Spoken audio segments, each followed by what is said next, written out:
Post paid payment system എന്താണെന്നുള്ളത് നോക്കാം. It is a system where the customer uses a services first and pays for it later. അതായത് postpaid system എന്ന് പറയുന്നത് എന്താണ്? ഒരു customer അയാൾക്ക് കിട്ടേണ്ട സർവീസ് ആദ്യമേ തന്നെ യൂസ് ചെയ്യുന്നു, പിന്നീട് അതിന് ശേഷമായിരിക്കും എന്ത് ചെയ്യുക, പേയ്മെൻറ്റ് നടത്തുന്നത്. ആ ഒരു സിസ്റ്റത്തിനെയാണ് പോസ്റ്റ് പെയ്ഡ് പേയ്മെൻറ്റ് സിസ്റ്റം എന്ന് പറയുന്നത്. ഒരു എക്സാമ്പിൾ പറയുകയാണെങ്കിൽ ഇപ്പോൾ നമ്മളുടെയൊക്കെ വീട്ടിൽ വരുന്ന ഇലക്ട്രിസിറ്റി ബില്ല് അതിനൊരു എക്സാമ്പിളാണ്. നമ്മൾ ഇലക്ട്രിസിറ്റി ആദ്യമേ നമ്മൾ യൂസ് ചെയ്യും, ഒരു മന്ത് ഫുള്ളും നമ്മൾ അല്ലെങ്കിൽ 2 മന്ത് ഫുള്ളും യൂസ് ചെയ്യുന്നു. ത്രൂ ഔട്ട് ദി മന്ത് നമ്മൾ യൂസ് ചെയ്ത് കഴിഞ്ഞതിന് ശേഷമായിരിക്കും നമുക്ക് എന്ത് കിട്ടുക, ആ ഇലക്ട്രിസിറ്റിയുടെ ബില്ല് നമ്മൾ റിസീവ് ചെയ്യുക. പിന്നീടാണ് നമ്മൾ അതിൻ്റെ പേയ്മെൻറ്റ് നടത്തുന്നത്. അപ്പം ഇങ്ങനെ ഒരു സിസ്റ്റത്തിനെയാണ് പോസ്റ്റ് പെയ്ഡ് സിസ്റ്റം എന്ന് പറയുന്നത്. സിസ്റ്റത്തിൻ്റെ കുറച്ച് ഫീച്ചേഴ്സ് നമുക്ക് എന്തൊക്കെയാണെന്നുള്ളത് നോക്കാം.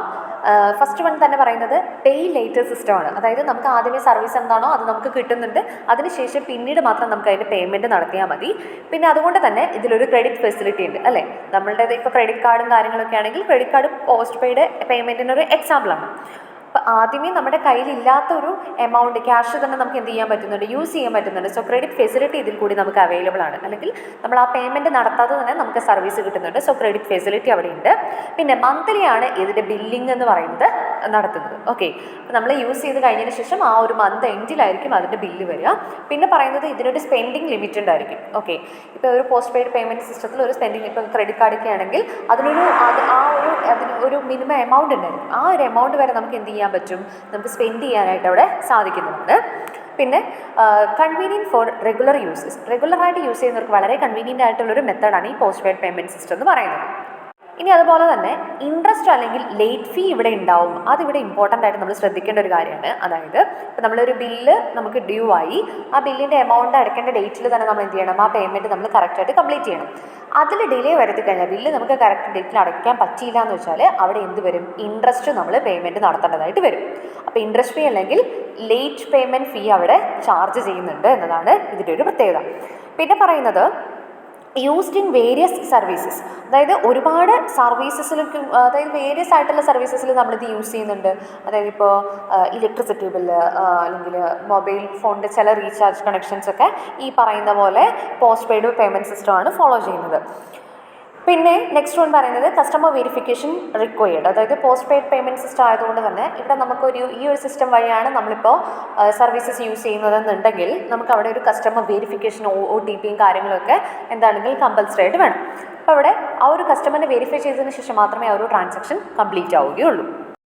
ഇനി പ്രീപെയ്ഡ് പേയ്മെൻറ്റ് സിസ്റ്റം എന്താണെന്ന് നോക്കാം. ഈ prepaid payment system is a system where the user pays money in advance to use goods or services later. അതായത് പ്രീപെയ്ഡ് എന്ന് പറയുമ്പം മുൻകൂട്ടി നമ്മൾ പേയ്മെൻറ്റ് അടയ്ക്കും. അപ്പോൾ അഡ്വാൻസ് ആയിട്ട് തന്നെ ഒരു യൂസർ എന്ത് ചെയ്യാണ്, മണി എവിടെ പേ ചെയ്തു, ക്യാഷ് എവിടെ പേ ചെയ്തു, ആ പേയ്മെൻറ്റ് നടത്തിയതിന് ശേഷം മാത്രം ആ ഒരു ഗുഡ്സ് അല്ലെങ്കിൽ സർവീസസ് അവിടെ യൂസ് ചെയ്യുന്നു. ഓക്കെ, ഇനി ഇതിൻ്റെ ഒരു പ്രത്യേകത എന്താണെന്ന് വെച്ചാൽ the amount is stored in a card, wallet or account. അതായത് ഈ പറയുന്ന പ്രീപെയ്ഡ് സിസ്റ്റത്തിൽ അഡ്വാൻസ് ആയിട്ട് നമ്മൾ പേയ്മെൻറ്റ് നടത്തണമെന്ന് പറഞ്ഞു. സോ അതുകൊണ്ട് തന്നെ ഇപ്പോൾ നമ്മളൊരു ഡെബിറ്റ് കാർഡൊക്കെയാണ് യൂസ് ചെയ്യുന്നത് വെച്ചാൽ ആ ഡെബിറ്റ് കാർഡിൽ ഒരു എമൗണ്ട് സ്റ്റോർഡ് ആയിട്ടുണ്ടായിരിക്കും. ആ എമൗണ്ട് നമുക്ക് യൂസ് ചെയ്യാൻ പറ്റും. അല്ലെങ്കിൽ വാലറ്റിലാണെങ്കിൽ ആ വാലറ്റിൽ സ്റ്റോർ ചെയ്തിട്ടുള്ള അല്ലെങ്കിൽ നമ്മുടെ അക്കൗണ്ടിൽ സ്റ്റോർ ചെയ്തിട്ടുള്ള മിനിമം എമൗണ്ട് എന്താണോ ആ ബാലൻസ് ഉള്ള എമൗണ്ട് യൂസ് ചെയ്തിട്ടായിരിക്കും നമ്മൾ ഈ പേയ്മെൻറ്റ് നടത്തുന്നത്. And the user can spend only up to the balance available. പിന്നെ ഇതിൻ്റെ ഒരു പ്രത്യേകത എന്താണെന്ന് വെച്ചാൽ നിലവിൽ ആ ഒരു അക്കൗണ്ടിൽ അല്ലെങ്കിൽ ആ ഒരു കാർഡിനുള്ളിൽ എത്ര എമൗണ്ട് ഉണ്ടോ സ്റ്റോർ ചെയ്തിട്ടുള്ള അതിൻ്റെ സ്റ്റോർഡ് വാല്യൂവിന് അത്ര എമൗണ്ട് മാത്രമേ നമുക്ക് ഉപയോഗിക്കാനായിട്ട് സാധിക്കുള്ളൂ, അല്ലെങ്കിൽ അത്രയും സ്പെൻഡ് ചെയ്യാൻ മാത്രമേ കഴിയുള്ളൂ. അതിനേക്കാൾ കൂടുതൽ എമൗണ്ട് അവിടെ നമുക്ക് യൂസ് ചെയ്യാനായിട്ട് കഴിയില്ല എന്നതാണ് പറയുന്നത്, അല്ലെങ്കിൽ സ്പെൻഡ് ചെയ്യാനായിട്ട് കഴിയില്ല. എക്സാമ്പിൾ നോക്കുകയാണെങ്കിൽ നമ്മുടെ അക്കൗണ്ട് ബാലൻസ് ചെക്ക് ചെയ്യുക, അല്ലെങ്കിൽ ഇപ്പോൾ നമ്മൾ SBI ഓൺലൈനിൽ ആ ഒരു ആപ്ലിക്കേഷൻ യൂസ് ചെയ്തുകൊണ്ട് നമ്മൾ ക്യാഷ് ട്രാൻസ്ഫർ ചെയ്യാമെന്ന് വിചാരിക്കുക. ഇതൊക്കെ എന്തിന് എക്സാമ്പിളാണ്, ഇൻ്റർനെറ്റ് ബാങ്കിങ്ങിന് എക്സാമ്പിളാണ്. ഇനി ഇതിൻ്റെ ഫീച്ചേഴ്സ് എന്തൊക്കെയാണെന്നുള്ളത് നോക്കാം. അഡ്വാൻസ് പേയ്മെൻറ്റ് ബിഫോർ യൂസ്, അതായത് നമ്മളിപ്പോൾ ആ ഒരു ഗുഡ്സോ സർവീസസോ യൂസ് ചെയ്യുന്നതിന് മുൻപ് തന്നെ നമ്മൾ എന്ത് ചെയ്യണം, പേയ്മെൻറ്റ് അവിടെ നടത്തിയിട്ടുണ്ടായിരിക്കണം. ഇനി stored value in wallet or card, അതായത് നമ്മളിവിടെ എത്ര എമൗണ്ട് നമുക്ക് യൂസ് ചെയ്യാം എന്നതിനെ പറ്റിയിട്ടാണ് പറയുന്നത്. ആ ഒരു വാലറ്റിനുള്ളിലോ കാർഡിനുള്ളിലോ എത്ര എമൗണ്ട് ആണോ ഉള്ളത് ആ എമൗണ്ട് മാത്രമേ നമുക്ക് എന്ത് ചെയ്യാൻ പറ്റുള്ളൂ, സ്പെൻഡ് ചെയ്യാനായിട്ട് സാധിക്കുകയുള്ളൂ.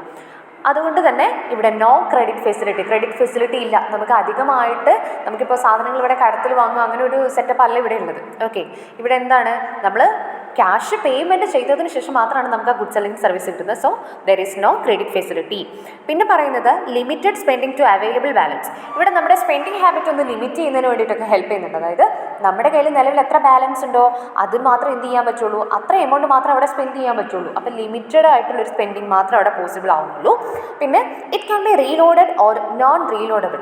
അതായത് ഈ ഒരു പ്രീപെയ്ഡ് പേയ്മെൻറ്റ് സിസ്റ്റത്തിൽ നമുക്ക് ഈ കാർഡ് അല്ലെങ്കിൽ വാലറ്റൊക്കെ ചിലതൊക്കെ റീലോഡ് ചെയ്യാൻ പറ്റും. അതായത് അതിൻ്റെ ബാലൻസ് തീർന്നു കഴിഞ്ഞാൽ നമുക്ക് പിന്നെയും അത് റീലോഡ് ചെയ്യാം. അതേ എമൗണ്ട് തന്നെ പിന്നെയും നമുക്കവിടെ ഡെപ്പോസിറ്റ് ചെയ്യാനായിട്ട് ഓപ്ഷൻ ഉള്ളതുണ്ട്. ചിലത് നോൺ റീലോഡബിൾ ആയിട്ടുള്ളതുണ്ട്. അതായത് ഒരിക്കൽ തീർന്നു കഴിഞ്ഞാൽ പിന്നെ അതിൻ്റെ വാലിഡിറ്റി കഴിഞ്ഞു പോകുന്ന പോസ്റ്റ് പെയ്ഡ് സിസ്റ്റംസും പ്രീപെയ്ഡ് സിസ്റ്റംസും അവിടെ ഉണ്ട്. പിന്നെ പറയുന്നത് ഇൻസ്റ്റൻറ്റ് ആൻഡ് സെക്യൂർ ട്രാൻസാക്ഷൻ. ഈ പ്രീപെയ്ഡ് പേയ്മെൻറ്റ് സിസ്റ്റം ആവുന്നതുകൊണ്ട് തന്നെ അവിടെ എന്താണ് ഇൻസ്റ്റൻ്റ് ആയിട്ട് നമ്മളവിടെ പേയ്മെൻറ്റ് നടത്തുന്നുണ്ട്. ഇമീഡിയറ്റ് ആയിട്ട് പേയ്മെൻറ്റ് അവിടെ കഴിഞ്ഞു. പിന്നെ നമ്മൾ യൂസ് ചെയ്ത് കഴിഞ്ഞതിന് ശേഷം നമുക്കവിടെ പേയ്മെൻറ്റ് ചെയ്യേണ്ട ആവശ്യമൊന്നും വരുന്നില്ല. അതുപോലെ തന്നെ നമ്മളവിടെ ട്രാൻസാക്ഷൻസ് എല്ലാം തന്നെ വളരെ സെക്യൂർഡ് ആയിട്ടായിരിക്കും നമ്മൾ കംപ്ലീറ്റ് ചെയ്യുന്നത്.